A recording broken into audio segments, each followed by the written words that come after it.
Tonight on NewsWatch, the American government buying ammunition in bulk. Why the Department of Homeland Security is stocking up by the billions. Plus, threats of war from North Korea.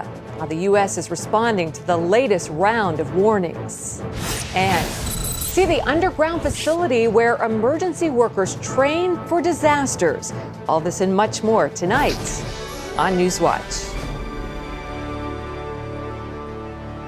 What's the government up to? That's what some are asking. Good evening, everyone. I'm Wendy Griffith. Well, that question after recent stories about the government buying huge amounts of ammunition and military equipment. Those moves come as people are also asking about how drones might be used in the skies above America. Jennifer Wishon has tonight's top story from Washington. As private gun and ammunition sales skyrocket, Uncle Sam is buying too, in bulk. The Department of Homeland Security is purchasing 1.6 billion rounds of ammunition, enough ammo for 24 years of the Iraq War.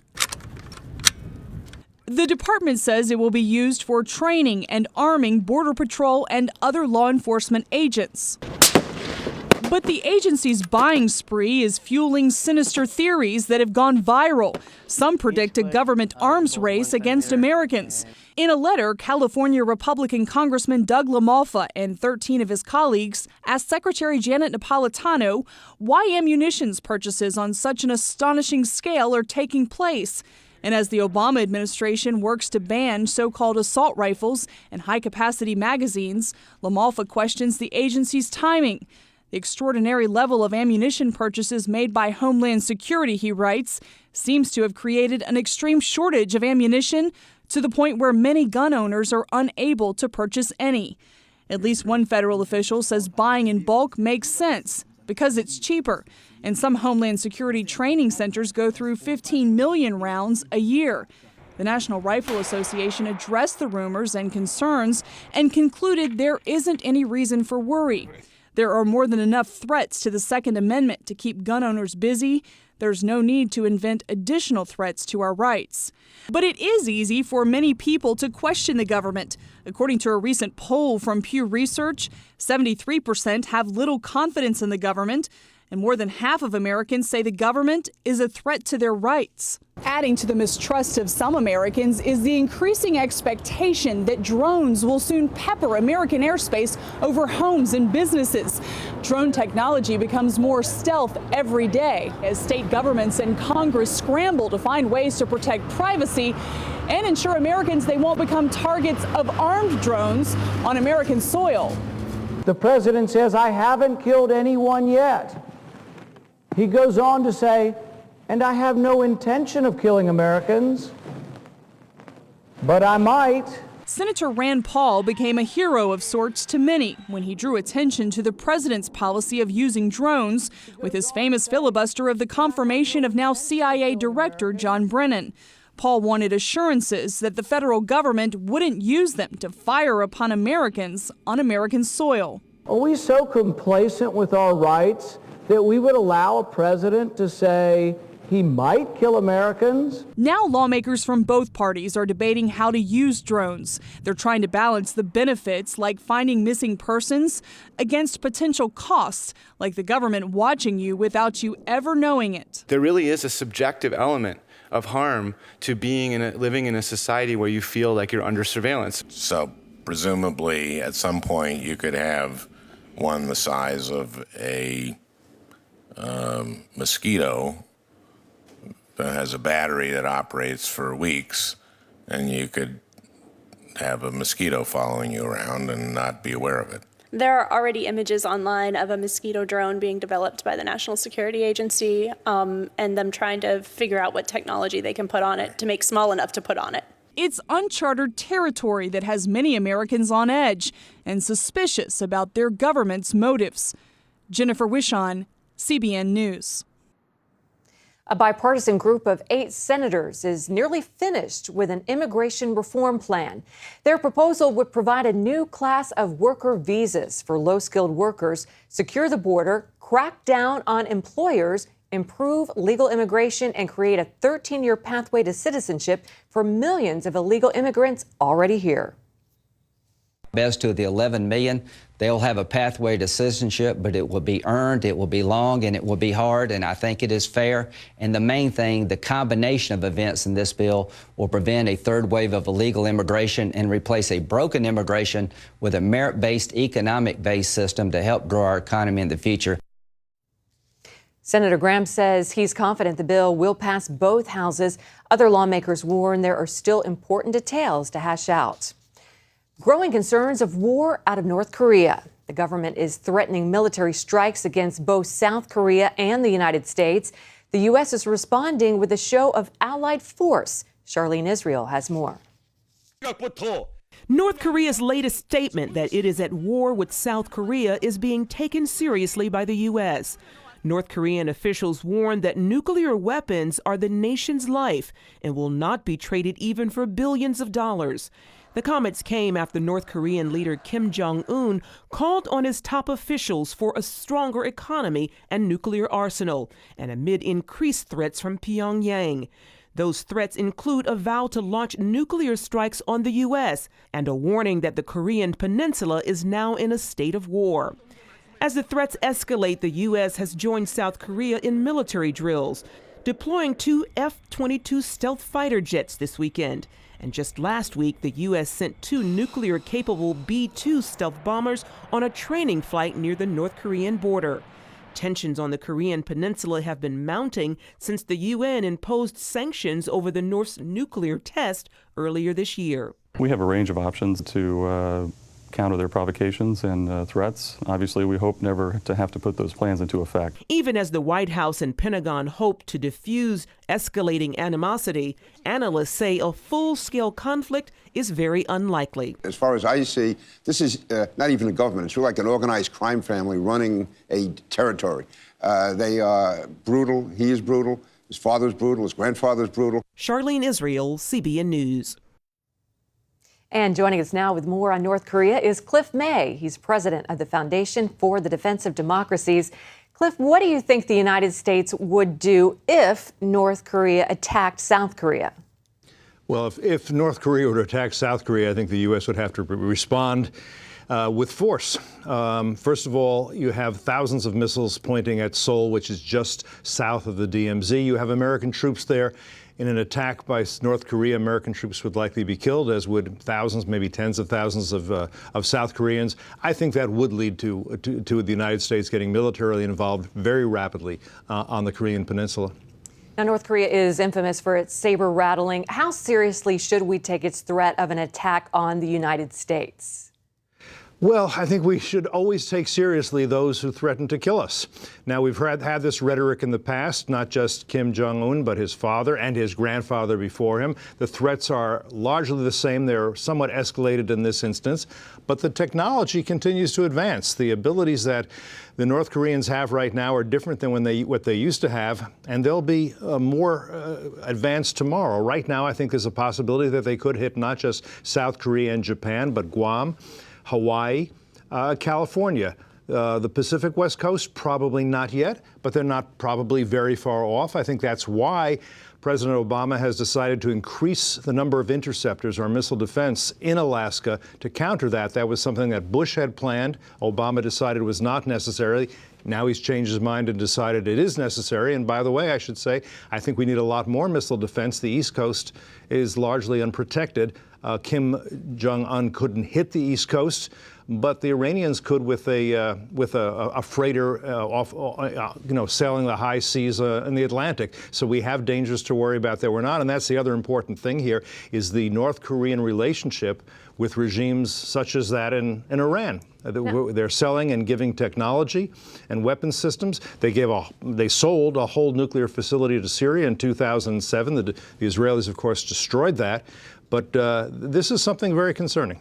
Now, could North Korea possibly hit the U.S. or South Korea with an EMP, an electromagnetic pulse bomb, knocking out power grids? Very interesting question, and one that's not often raised. And let me say that theoretically, this is obviously possible.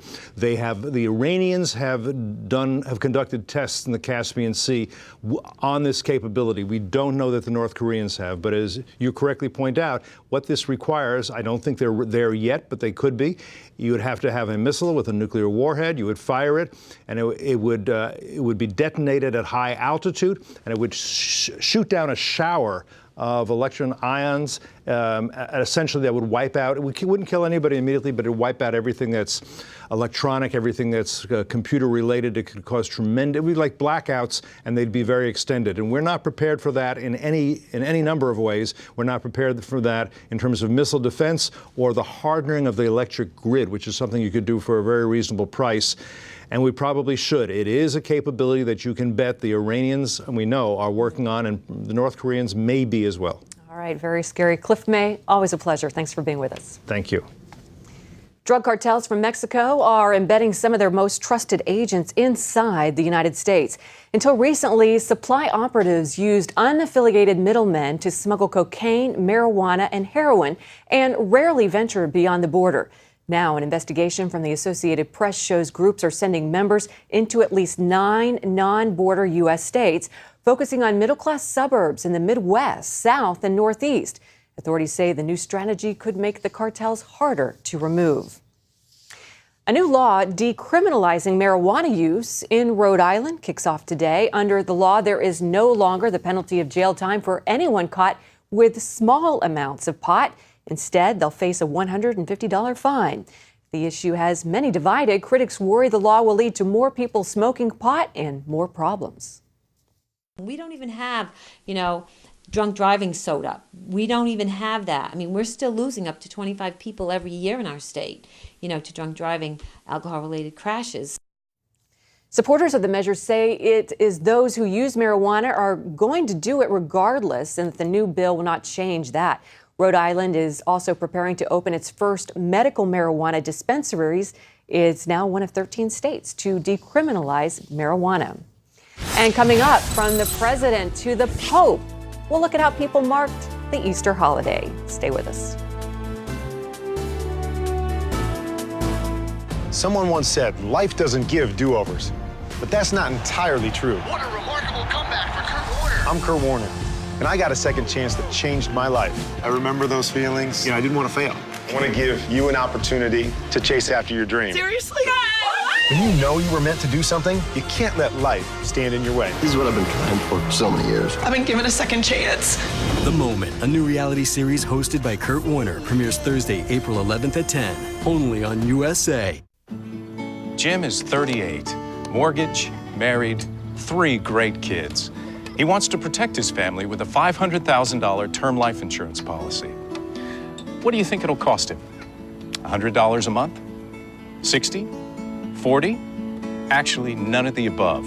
Jim can get a $500,000 policy from a highly rated insurer for under $19 a month. His secret? SelectQuote. SelectQuote is impartial. They'll comparison shop the pick of insurance companies like these to give you a choice of your best prices. SelectQuote has great savings on term life for women, too. Jim's wife, Deidre, can get a $500,000 policy for under $16 a month. SelectQuote has helped make term life insurance affordable for hundreds of thousands of people since 1985. How about you? Just call this number or go to SelectQuote.com. SelectQuote. We shop, you save. Someone once said, life doesn't give do-overs. But that's not entirely true. What a remarkable comeback for Kurt Warner. I'm Kurt Warner, and I got a second chance that changed my life. I remember those feelings. I didn't want to fail. I want to give you an opportunity to chase after your dream. Seriously? When you know you were meant to do something, you can't let life stand in your way. This is what I've been trying for so many years. I've been given a second chance. The Moment, a new reality series hosted by Kurt Warner, premieres Thursday, April 11th at 10, only on USA. Tours of the White House may be suspended due to the sequester cuts, but 30,000 parents and kids spent time on the White House lawn today. They were there for the annual White House Easter egg roll. The first family, even the Easter bunny, welcomed visitors. President Obama helped encourage several rounds of egg roll competitions. Then, with first dog Bo by his side, the commander-in-chief read the popular children's book, Chicka Chicka Boom Boom. And Y, and Z, the whole alphabet uppy. Oh no! Chicka Chicka Boom Boom. Can you see that? The whole alphabet fell. That's pretty good. Well, on the day after many children dug into their Easter candy, Mrs. Obama urged them, though, to eat healthy and exercise. Well, the First Family's Easter church service was laced with politics. The Obamas attended St. John's Episcopal Church near the White House. Reverend Dr. Louis Leon delivered a sermon about not holding on to the past, saying, quote, "It drives me crazy when the captains of the religious right are always calling us back, for blacks to be back in the back of the bus, women back in the kitchen, immigrants back on their side of the border." Reverend Leon told parishioners he hopes God blesses them with Easter vision, which he says will allow them to recognize reality in a new way. The Reverend has participated in inaugural ceremonies for both Presidents Obama and George W. Bush. Pope Francis spent today praying at the tomb of Peter. That after performing his first Easter Mass as pontiff yesterday. More than 250,000 people gathered at St. Peter's Square for the service. Pope Francis again proved himself a pope of the people as he moved among the crowd, even stopping to embrace a disabled child. He's the first pope that isn't European, and kind of a whole new vibe is coming into the Vatican. So it's, a pretty big deal for most people here. In the 3 weeks since he was appointed, the 76-year-old has angered some conservative Catholics. They say Francis should act more like his predecessors. But many others say his simple style is a step in the right direction for the church. New York Cardinal Timothy Dolan says this is a time of renewal, repair, and resurrection in the Catholic Church. And the new Pope's challenge is reconnecting Jesus and his church. Dolan made the rounds on Sunday morning talk shows. He says the church must continue to defend traditional marriage, but find a more loving way to convey its message. We got to do better to see that our defense of marriage is not reduced to an attack on gay people. And I admit we haven't been too good at that. We try our darndest to make sure we're not an anti-anybody. We're in the defense of what God has taught us about marriage, that it's one man, one woman forever to bring about new life. We got to do better to try to take that away from being anti-anybody. His comments came days after the Supreme Court heard arguments in 2 same-sex marriage cases. Up next, it looks like the scene of a terrorist attack, the training facility that's preparing emergency workers for any situation.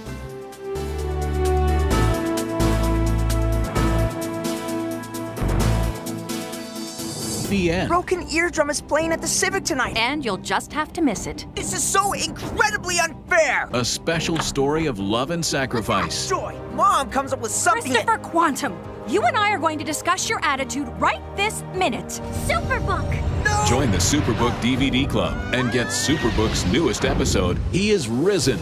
Plus 2 copies to share with others. All for your gift of $25. They have arrested Jesus, the Messiah. Do you not know that I have the power to crucify you? No! Please! You can't! They've taken him to Golgotha. We must hurry. Mary is about to lose her son. The worst thing any mother could face. I am not leaving her. Superbook. It's an amazing way to build a strong spiritual foundation in the children you love. Mary, who are you looking for? I've seen him! He is alive! Superbook. He is Risen. Available now. Ow, my feet hurt. My feet hurt, your feet hurt. White hat pain, I wanna cry. Is there anything I can try? Why, yes! Introducing Strut Soul Angels, the human shock absorber that helps alleviate foot pain. The first 10 steps in the morning to the bathroom were excruciating. Within 3 days after I put Struts on, it's been such a relief. Slipped it on and almost immediately I felt a support, kind of like a pillow underneath my arches. The Struts Soul Angel provides a great amount of relief and support throughout the course of the day, providing shock absorption and relief of pain. On your feet without proper support can be painful. Strut Soul Angels promotes better balance balance, control, and body alignment. Standing in your heels all day is painful, but slip on Struts and you'll enjoy comfort and support 24/7. Struts is so versatile, you'll wear them in every shoe you own, even barefoot. I'm on my feet all the time. I teach 11 and 12-year-olds. The pain was so much that I knew I had to do something. And with the Struts, I can do my job and enjoy my job. I usually am on my feet from 8 to 12 hours a day. When I wear my Struts, it's like giving my feet a hug all day. It's life-changing. I wear them from the minute I get up to the minute I go to bed. Why pay $400 for custom orthotics? Now get Struts Soul Angels for just $10. You also get Miracle Foot Repair Cream, absolutely free. Use it to help relieve dry, callous feet overnight. But wait, call right now and we'll double the offer free. Just pay separate processing and handling. Plus, you get a 100% money-back guarantee. If not completely delighted, send it back. But keep the foot cream as our gift just for trying. You get it all. A $70 value for just $10. Oh, yes! Love my Struts, love my Struts. The best thing since sliced bread. They heal pain from toes to head. Get yours now, your doctor said. Struts. Be nice to your feet. Call now. Call 1-800-787-1580 and get your Struts and Miracle Foot Repair for just $10 and we'll double the offer. That's 1-800-787-1580 or visit getstruts.com.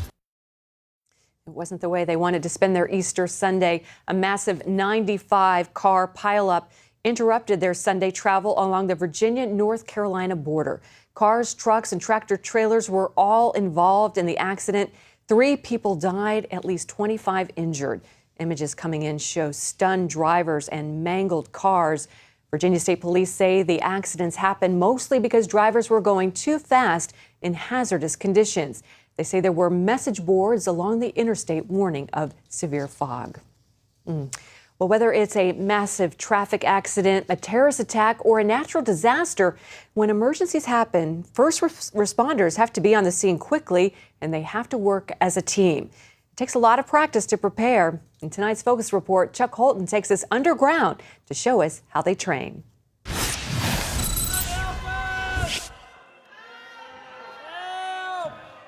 A terrorist event in a crowded subway. Dead and wounded litter the station, while rescuers rush in to help.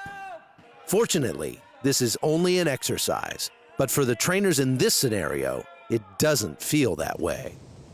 First responders from around the nation travel here to the mountains of West Virginia to go underground.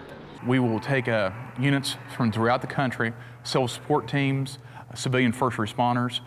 We will tailor exercises to what their commanders need, whether it be a drug laboratory, a collapsed parking structure, a mock hostage rescue, to actual extraction from collapsed structures outside as well. A tunnel that was once part of the state turnpike now serves a new purpose, taking disaster preparedness to a whole new level. We can make it high noon or we can make it midnight. We can have flame bars in here, we can have smoke. And the echo within the tunnel also adds to the realism too. You'll have jackhammers, you'll have sawing, you'll have people crying for help. I did not go past the box to see if there's an operator. Go check. Copy that. Today's exercise, a simulated terror attack on a subway train. Local West Virginians serve as victims, and the training unit came all the way from Portland, Oregon. This, a response like this in this type of a scenario, that's very rare. That's why we travel from Portland to West Virginia to do it. We train routinely, but you do not get a tunnel environment in which you can put a rail car and smoke and victims and control the environment like they've done here. Our job was to come in and do a sweep of the scene and locate devices and render them safe or determine if we can work around them. We found a third device. First thing we're doing is trying to get those folks out of harm's way while our EOD guy renders them safe. A major car pileup inside a tunnel like this would be a nightmare scenario that would see various different agencies all converging on the scene. And if they had never worked together before, they might not be able to respond effectively. That's why the training they do here at the Center for National Response is so important. These are the guys that are going to respond. These are the people that are going to show up after the first responders are there and they ask for assistance. These are the people that are going to show up, and these are going to be the heavy lifters. They're the guys that bring the big equipment. They bring the personnel that's needed to do a very large event. Emergency workers come from far and wide because this level of realism isn't available anywhere else. This is the first time in a long time that we've actually had live actors. And I think the live actors provide a sense of realism and urgency, and we hope we never have to use this, but the more prepared we are, the better we are in case something happens. The military gets to use the tunnel as well. Here, United States Marines conduct chemical and biological training in a simulated drug lab. Special operations also come from around the country to train in this specially constructed cave complex, which is built to look just like the ones in Afghanistan. And it doesn't get much more realistic than this. In the mountains outside Charleston, West Virginia, I'm Chuck Holton for CBN News. That you are too cool. Well, up next, kids step aside. Why traditional Easter egg hunts could be a thing of the past.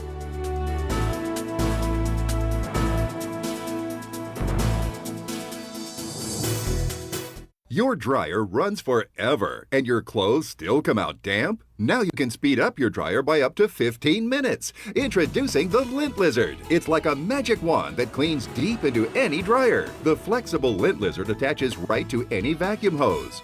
Look how much lint we got out of this dryer. All this lint that escapes past your lint screen. Yuck!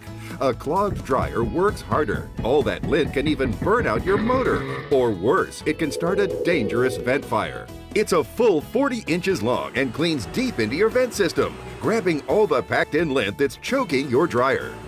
After a quick cleaning with the Lint Lizard, your dryer vent is clear, making it work less and run more efficiently. Old-fashioned lint brushes pull out some lint, and the lint gets everywhere. The Lint Lizard cleans deeper and sends the lint right into your vac bag. Vacuuming between machines and under appliances is a snap. Take it outdoors to vac your outside vent. So before you spend a fortune on costly repairs, order your Lint Lizard for just $10.99. Call right now and you can double your order. And that's not all. We'll also include the Dust Lizard. It attaches to any vac and adjusts to any position. The Dust Lizard goes where no other attachment can. Clean delicate electronics, tedious air vents, tiny tile crevices, crumbs from corners, dirt from slider tracks, places you could never vacuum before, even expensive sculptures and intricate chandeliers. Plus, the Lint Lizard comes with a money-back guarantee. If you're not completely satisfied, return them and keep the Dust Lizard. You get it all, 2 Lint Lizards and the Dust Lizard for $10.99. Call now and find out about free shipping. Call 1-800-373-2150 and get your Lint Lizard. But call now and you can get a special offer on a second Lint Lizard and the Dust Lizard with your order. So call 1-800-373-2150 and find out about free shipping. That's 1-800-373-2150. Call now. And finally, some Easter traditions are no longer just for the kids. I'm like a little kid at heart, so this is fun. We're going to get the eggs. This weekend, hundreds of grown-ups let down their guard to have a little fun participating in an adult-only egg scramble. An Ohio Parks and Recreation crew decided to open up the holiday tradition to bigger kids. Organizers expected only a few dozen people, but instead, nearly 500 adults turned out for the event. People are so excited, adults, just to see them excited about, coming out and doing something fun, and that's what my goal was. I was just thinking it was so great to do, and I still like to do that stuff. I didn't really come to collect eggs. I just came here to be here to watch the people. I enjoy that. Participants paid $10 to search for the nearly 1,000 eggs. Prizes included Droid tablets, bikes, and even a 40-inch flat-screen TV. That's definitely a big kid prize. Organizers made the hunt more challenging by scheduling it at night. Great idea. I would have loved that. Well, that's going to do it for this edition of NewsWatch. Remember, you can email us anytime with your comments. We'll see you tomorrow. Bye-bye.